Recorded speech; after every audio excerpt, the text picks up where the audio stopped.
فلی فلی یہ بزرگوار ٹھیک ہو گئے، دیکھ رہے ہو انہیں دوبارہ زندگی مل گئی۔ تم ٹھیک ہو گئے؟ دیکھ رہے ہو کہ ٹھیک ہوں۔ تم نے اسے صحیح کیا ہے نا؟ میں؟ اسی طرح جیسے قطمیر کو شفا دی تھی۔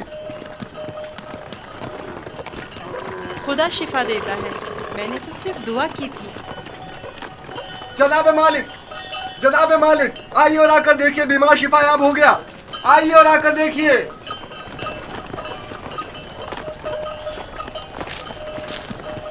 تم بیمار کے ساتھ رہنے پر اس قدر بضد کیوں تھے؟ میں بھی آپ کی طرح رہنما ہوں جو کارواں کے تمام افراد کو صحیح و سلامت منزل مقصود پر پہنچائے۔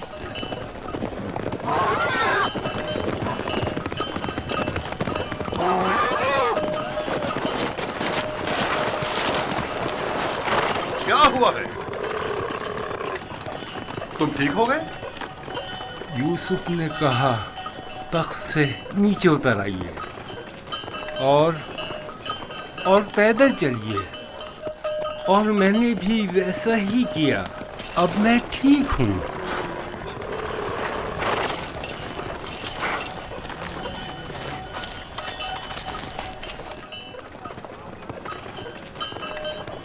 میری یہ زندگی یوسف کی مرہون منت ہے۔ اگر اس نے میرا خیال نہ رکھا ہوتا تو یقیناً میرا کام تو تمام ہو چکا تھا۔ تھوڑا سا خیال رکھنا یہ تو کوئی بھی کر سکتا ہے، میں نے کچھ خاص نہیں کیا۔ یہ شخص موت کی دہلیز پر تھا، اس کے بچنے کی کوئی امید نہ تھی۔ مجھے نہیں پتا تمہارا خدا کیسا خدا ہے، لیکن بس اتنا جانتا ہوں بہت قدرت مند ہے اور تمہیں بھی بہت پسند کرتا ہے۔ چلے روانہ ہو۔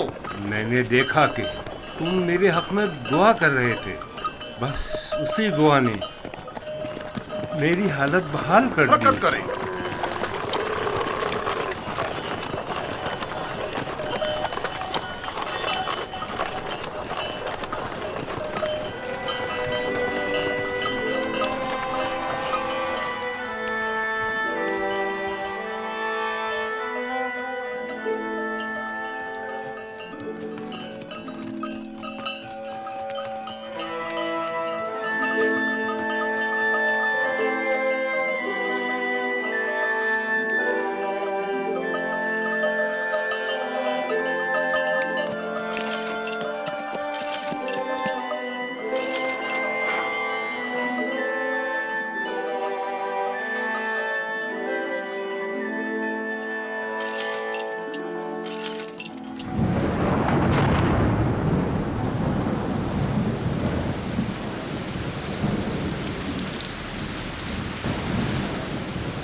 یہ بارش یوسف کے وجود بابرکت کی وجہ سے برسی ہے۔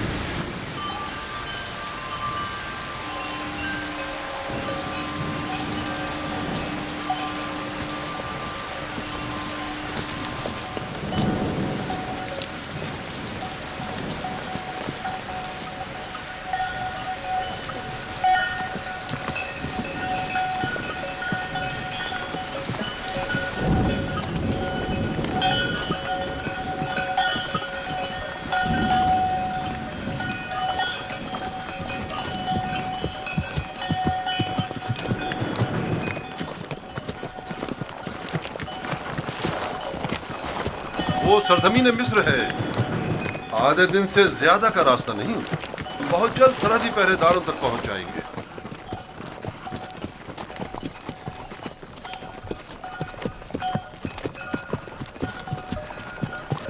مگر مجھے یہاں تک تو کوئی پہرے دار دکھائی نہیں دیا۔ شام، کنعان و حجاز اور دیگر علاقوں میں طوائف الملوک کی رائج ہے، اور کوئی بھی مشخص حدود یا سرحدیں نہیں رکھتے ہیں، لیکن سرزمین مصر ایک متمدن خطہ ہے۔ یہاں ترقی یافتہ جدید نظم و ضبط کے تحت قوانین کی پاسداری، حکومت کی تعینات کردہ سپاہ نظر آئے گی۔ فرعونۂ مصر کا شمار دنیا کے طاقتور ترین حاکموں میں ہوتا ہے۔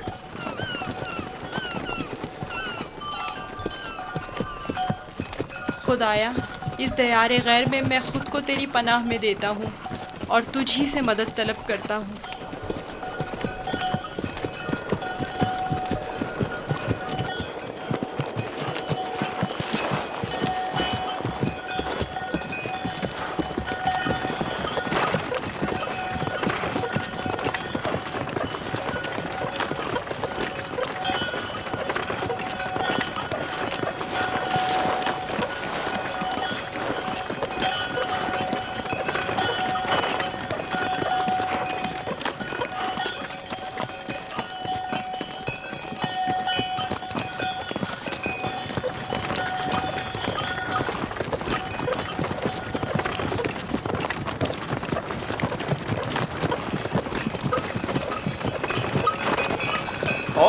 یہ رہی مصر کی سرحد.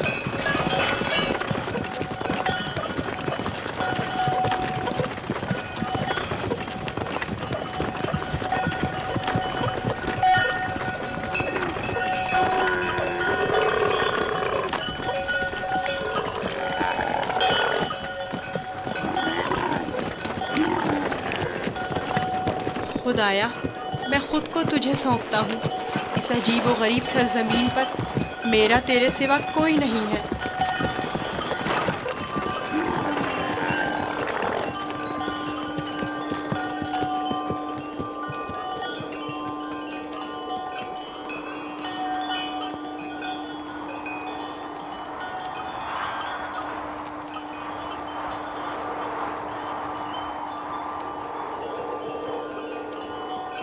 رک جائیں. آپ لوگ کون ہیں اور کہاں سے آ رہے ہیں؟ بابل سے مالک ابن زعر ہوں.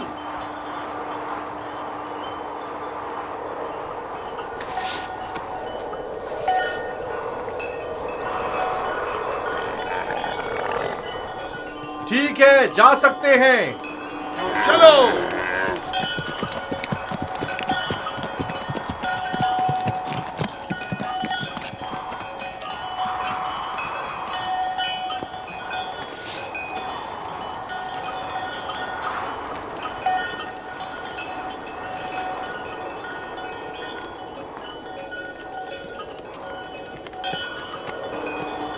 کیا یہ لوگ آپ کو جانتے ہیں؟ ہاں بالکل جانتے ہیں. ہم نے سالوں تجارت کی غرض سے مصر کا سفر کیا ہے. مصر کافی قدیم اور متمدن سرزمین ہے. شام اور کنعان میں بہت زیادہ فرق ہے. عجیب سے کپڑے پہنے ہوئے تھے. ہاں، یہ سربند پہن کر ان کے چہرے دار سانپ کی طرح نظر آتے ہیں. یہ خطہ سرزمین سانپ کے نام سے معروف ہے. اہل مصر معتقد ہیں کہ ایک بہت بڑا اژدہا سرزمین مصر کا محافظ ہے.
ہمارے پاس بھی بھیڑ بکریاں ہیں، لیکن اتنی نہیں. یہ لوگ تو بہت امیر ہیں. یہ تمام کسان اور سرسبز لہلہاتے کھیت یا تو کلن ان کے خدا آمون اور اس کے معبود کی ملکیت ہیں، یا پھر مطلقاً فرما روا مصر آمون ہوتا کی. تمام اہل مصر انہی کے لیے کام کرتے ہیں. ان کا اپنا ذاتی کچھ نہیں. یعنی مصر کے خدا گائے اور بھیڑیں بھی رکھتے ہیں؟ ہاں، ان کے نزدیک یہ تمام چیزیں خدا کے لیے ہیں. خدا نے تمام چیزوں کو خلق کیا ہے، لیکن اپنے لیے نہیں.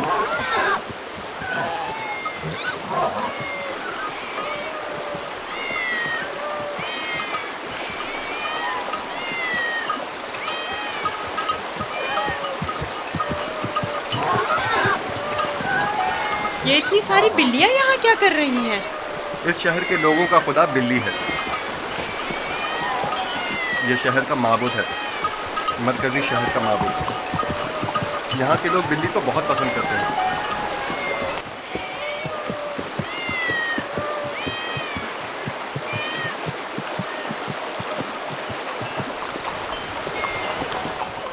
مجھے ایسے کیوں دیکھ رہے ہو؟ میں تو بلی پرست نہیں ہوں. اب سب کے خدا تو تمہارے خدا کی طرح بے عیب اور بے نظیر نہیں ہوتے ہیں نا.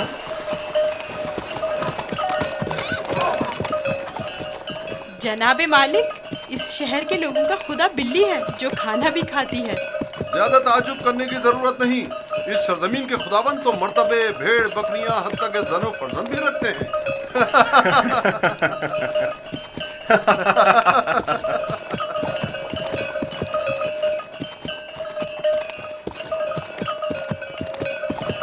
तो गोया मिस्र में यकता परस्ती नहीं है? बिल्कुल नहीं, बल्कि यकता परस्ती जुर्म है, और तुम भी यकता परस्ती के मुतालिक कभी कोई बात ना करना और ना ही इनके खुदाओं की अहानत करना लोग बर्दाश्त नहीं करेंगे।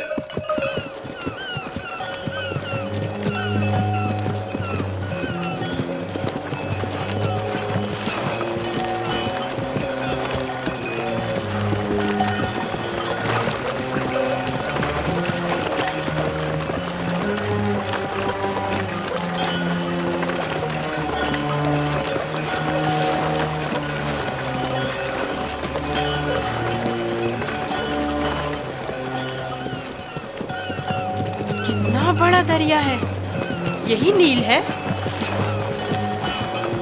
ये तो नील का बच्चा है, यानी नील की एक शाख।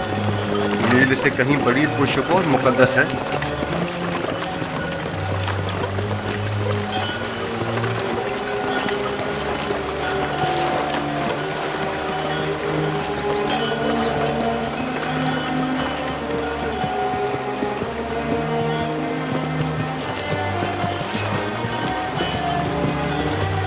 मुकद्दस क्यों है?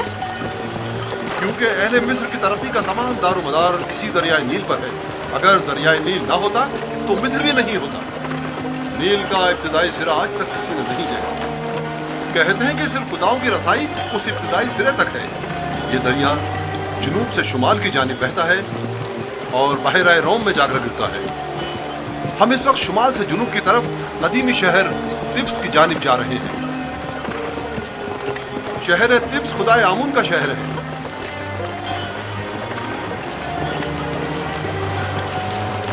नील के उस तरफ दुनियाए गर्ब है, मुर्दों की दुनिया।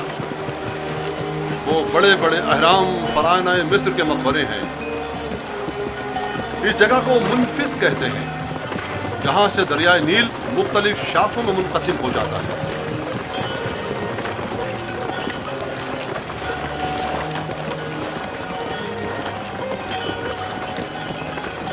अगर यूसुफ को किसी सरवतमंद के हाथों फरोख्त किया जाए तो न सिर्फ यूसुफ को नेमत और खुदासाइश जिंदगी मिलेगी, बल्कि बेशुमार मालूमता हमारे भी हाथ आएगा। काश ऐसा मुमकिन होता कि यूसुफ को न बेचें। न बेचे तो क्या करें?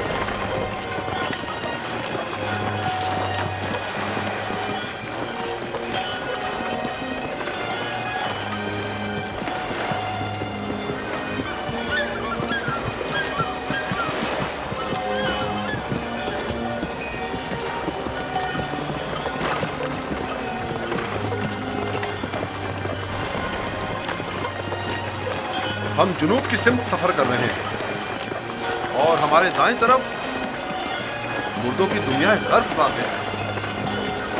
वो जहाज अजसाद के हमलो नकल के लिए मखसूस है। नील के इस तरफ जहां हम इस वक्त हैं, कदीमी शहर तिब्स वाक़ है। शहर तिब्स अहले मिस्र के खुदाओं का शहर है और फरमानवाए मिस्र आमून हौदा की हुकूमत का मरकज यही शहर है। इस शहर तिब्स को खुदाए आमून का शहर भी कहते हैं। वो देखो, दूर से ही तिब्स दिखाई दे रहा है।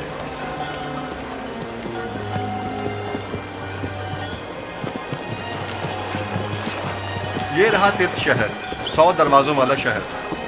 100 दरवाजे? 10 दरवाजों से ज्यादा नहीं है, लेकिन जो मुसाफिर भी तिब्स शहर को देखते हैं वो अपने शहर वापस जाकर इसे 100 दरवाजों वाले शहर के नाम से याद करते हैं।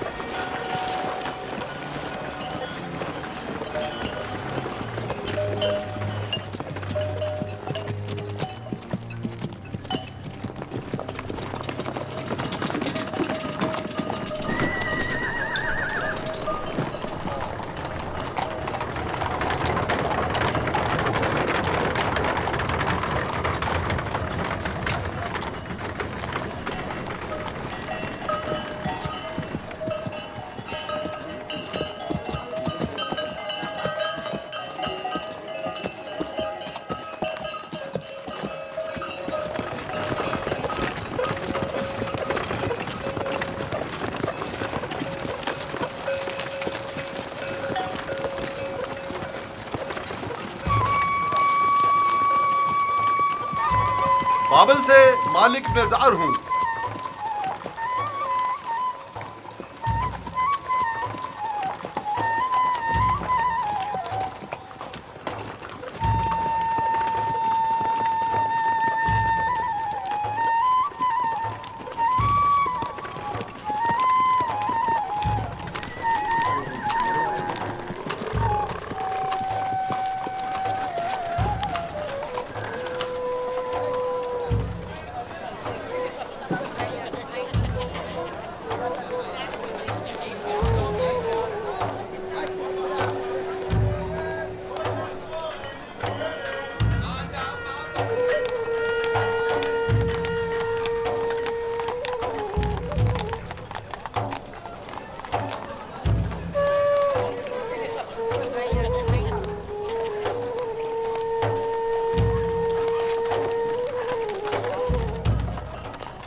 کیا ہوا؟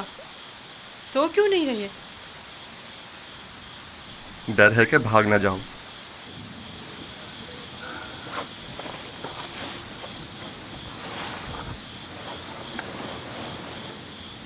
تم کون ہو؟ آخر تم کیا ہو؟ اس سوال کا جواب میں پہلے دے چکا ہوں. یوسف، تمہارے خدا کے مقابلے میں میرے خدا مجبور و لاچار ہیں. تم مجھے اپنے خدا کے بارے میں کچھ بتاؤ گے؟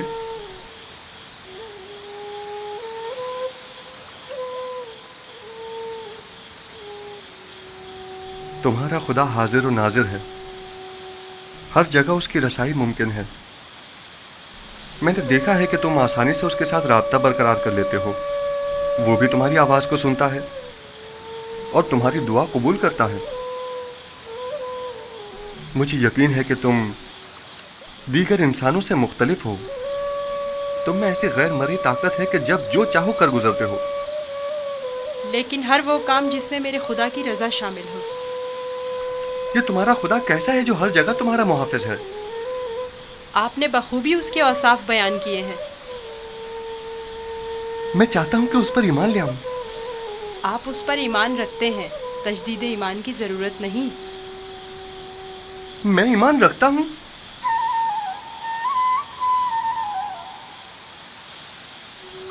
आपने मेरे खुदा को हाजिर और नाजिर जाना, उसे हर काम पर कादिर समझा। वो खुदा आपके ख्याल में हर पुकार और दुआ का सुनने वाला है। आपने अपने खुदाओं को ज़ईफ़ व नातवा कहा, यही ऐन ईमान है। यानी तो क्या मैं इस वक्त तुम्हारी तरह यकता परस्त हूँ? आप तो उसी वक्त यकता परस्त हो गए जब कतमीर के हाथ को शिफा मिली। मैं आपके किए गए सवालों से ही समझ गया था। आखिर तुम कौन हो? क्यों नहीं बताते? बज़ाहिर एक गुलाम लेकिन दरपर्दा, जैसे तुम हमारे आका व मालिक हो। तुम्हें खुदा यकता का वास्ता बताओ। कसम ना दे कि मुझे बताने की इजाज़त नहीं है। सिर्फ इतना बता दूं कि ये तमाम वाक़यात खुदा के इरादे से वक़ू पज़ीर हुए हैं और वो यूसुफ को भी एक बड़े मुक़द्दस हदफ के तहत यहाँ मिस्र लाया है। कौन सा हदफ? कम से कम यही बता दो। नहीं जानता, आइंदा मालूम हो जाएगा। मैं मालिक को तुम्हें फ़रोख्त नहीं करने दूंगा। मैं उसे रोकूंगा। वो तमाम चीज़ों से बाखबर है। अगर वो मुझे ग़ुलाम देखना पसंद करता है तो मैं भी राज़ी हूँ।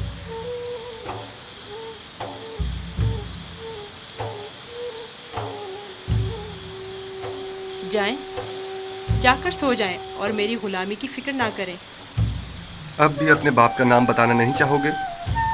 बताया तो, मैं फ़र्जंदे चाह हूँ। वही कुआं जिससे तुम्हें बाहर निकाला था। ठीक है, मत बताओ, कभी न कभी तो पता चल ही जाएगा।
ऐ हर अता करने वाले से ज्यादा अता करने वाले,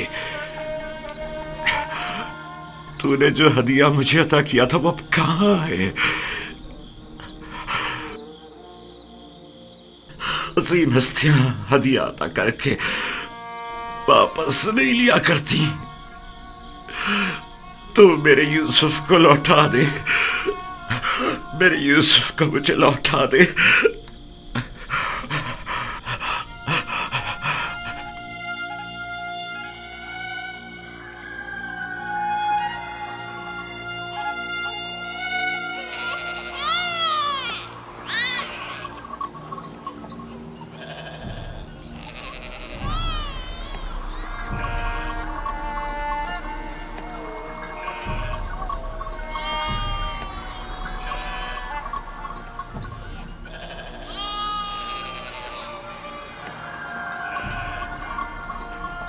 तुम जहां भी हो, खुदा तुम्हारी हिफाजत करे। मुझे यकीन है कि तुम जिंदा हो।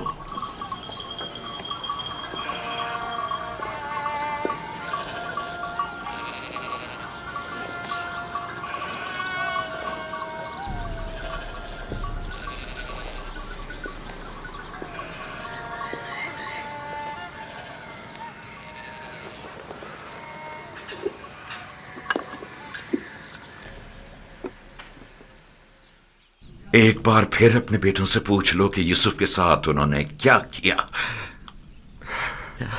शायद अब की बार अपनी गलती का इकरार कर लें और हकीकत बता दें। आपको इतना इत्मीनान कैसे है कि यूसुफ जिंदा है? 2 वजहों से। एक तो कुर्ता जो कि साबित और सालिम है और भेड़िए ने उसे नहीं पाड़ा। दूसरा ये मेरा कल्बे सलीम जो मुझसे कभी झूठ नहीं बोलता। ठीक है, अगरचे कोई फायदा नहीं, लेकिन मैं फिर भी पूछ लूंगी।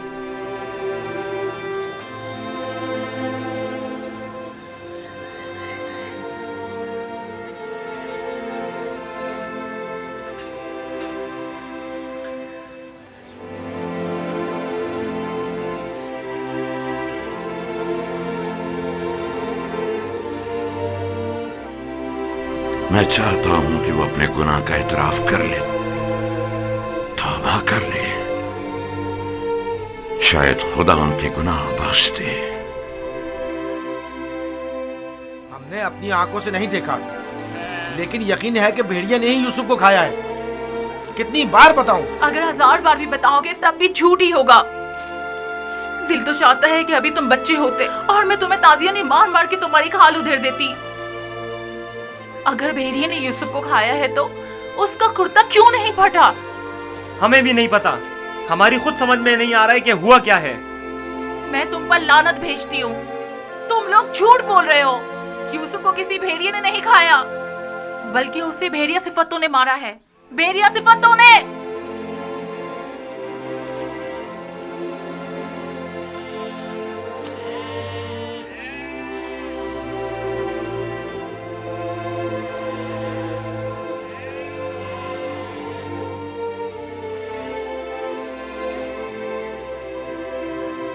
जानता हूं फिर यही कहा होगा कि यूसुफ को भेड़िया खा गया। उम्मीद करता हूं कि इससे पहले कि देर हो जाए उन्हें अक्ल आ जाए। 100 सिक्के, 114 सिक्के, 120 सिक्के। ये गुलाम आपका हुआ। 120 सिक्के में सौदा हो गया। ये गुलाम मुझे मिल जाए तो मेरे पास से काम निकल जाए। गुलाम की बोली लगाइए। खेती बाड़ी भी जानते हैं। इस गुलाम की कीमत क्या है? खेती बाड़ी भी जानते हैं और मेहनती और जफाकश भी है। इस गुलाम की कीमत क्या होगी? कनीजें भी कितनी अच्छी होती हैं, खाना कम खाती हैं और काम ज्यादा करती हैं। 120 सिक्के। अरे वो देखो कितना ताकतवर गुलाम है। 125। ये खेती बाड़ी। अरे वो देखो कितना ताकतवर गुलाम है। वाकई लगता है ताकत में इसका जवाब नहीं है। आइए आइए, अच्छे गुलाम आसानी से गोली लगाइए, कितना लगाइए, गोली लगाइए, आगे आइए आप। और दिल खोल कर गोली लगाइए। बहुत ही मजबूत गुलाम है ये, आपके बहुत काम आएंगे। 600। आइए आगे लगाइए, आइए, कीमत लगाइए। खोल कर गोली लगाइए। इतने अच्छे गुलाम फिर नहीं मिलेंगे। ये गुलाम देखिए, बच्चा है। ऐसा भी क्यों गुलाम हो सकता है? ये गुलाम देखिए। वो चाहता है देखो इसको मैं कितना खरीद। खूबसूरत बच्चा है। इसकी क्या बोली लगेगी?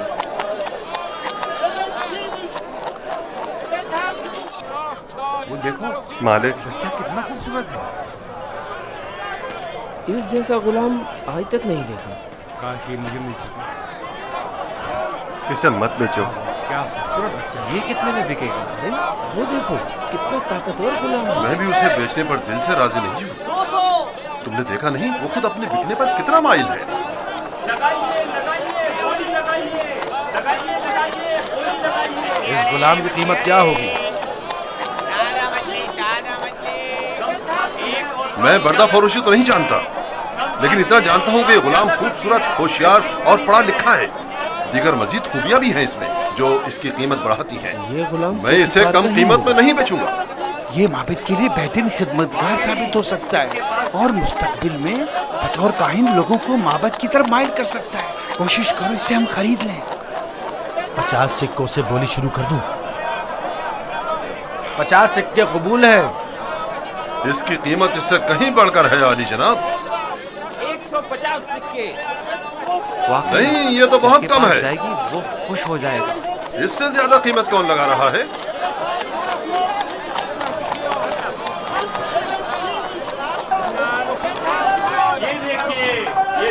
وہ دیکھو جناب پوتیفار آ گئے.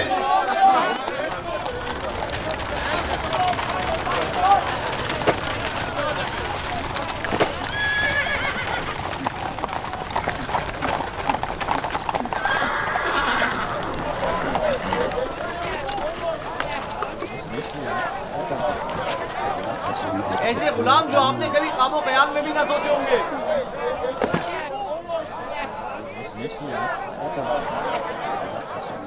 یہ کھیتی باڑی بھی جانتے ہیں اور شکار کرنا بھی.